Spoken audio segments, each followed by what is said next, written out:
యోగా దినోత్సవ సందర్భంగా ప్రపంచవ్యాప్తంగా ఈరోజు యోగా ప్రాధాన్యతను, యోగాసనాల ప్రాముఖ్యతను తెలియజెప్పే కార్యక్రమాలు విస్తృతంగా జరుగుతూ ఉన్నాయి.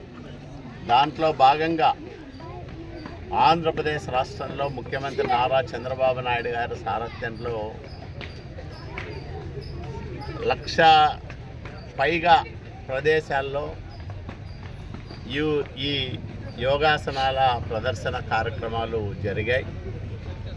స్వయంగా యోగా గురువు బాబా రామ్దేవ్ గారు 2 రోజులుగా రాష్ట్రంలో ఉంటూ ఈరోజు అంతర్జాతీయ యోగా డేలో ఆంధ్రప్రదేశ్ నుంచి పాల్గొనడం చాలా సంతోషించదగ్గ విషయం. రాయదుర్గం నియోజకవర్గంలో ప్రతి సచివాలయ పరిధిలోనూ ఈ యోగా డేను నిర్వహించాము. ఈరోజు చాలా చోట్ల ఆసక్తి కలిగిన వాళ్ళు, అట్లాగే యోగా పట్ల అవగాహన ఉన్న వాళ్ళు పెద్ద సంఖ్యలో ఈ కార్యక్రమంలో పాల్గొన్నారు. చంద్రబాబు నాయుడు గారి లక్ష్యం ఒకటే, సంపద అంటే డబ్బే కాదు, భూమే కాదు, ఇల్లే కాదు, ఆరోగ్యమే తొలి సంపద. అందుకనే ఆంధ్రప్రదేశ్ రాష్ట్రంలో హెల్తీ వెల్తీ హ్యాపీ సొసైటీ నిర్మాణమే ధ్యేయంగా రాష్ట్ర ప్రభుత్వం పనిచేస్తూ ఉంది.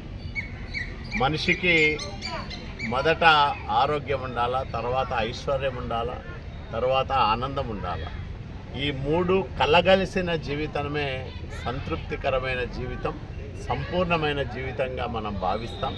అలాంటి ఒక మంచి సమాజ నిర్మాణానికి, ఆరోగ్య ఆంధ్రప్రదేశ్ సాధనకు ప్రభుత్వం అనేక కార్యక్రమాలు చేపట్టింది, అమలు చేస్తూ ఉంది.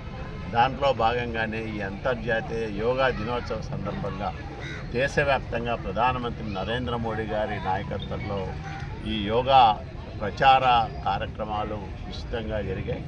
ఈ ఏడాది పొడవునా యోగా ప్రాధాన్యతను వివరిస్తూ ప్రజల ఆరోగ్యాన్ని పరిరక్షించే కార్యక్రమాలను నిర్వహించాలని ప్రభుత్వం నిర్ణయించడం చాలా సంతోషించదగ్గ విషయం. ఎందుకంటే 40 ఏళ్ళకే చాలామంది మధుమేహం బాధన పడుతూ ఉన్నారు.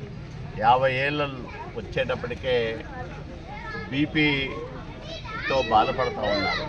కాబట్టి ఈ జీవన విధానాల్లో వచ్చిన మార్పుల వల్ల కలిగే ఈ అనారోగ్య సమస్యలను మనం అధిగమించడానికి యోగా చక్కటి పరిష్కారం చూపెడుతుంది. కాబట్టి సంపూర్ణ ఆరోగ్యానికి యోగా అత్యవసరం. ప్రతి మనిషి జీవితంలో యోగా ఒక భాగం కావాలి.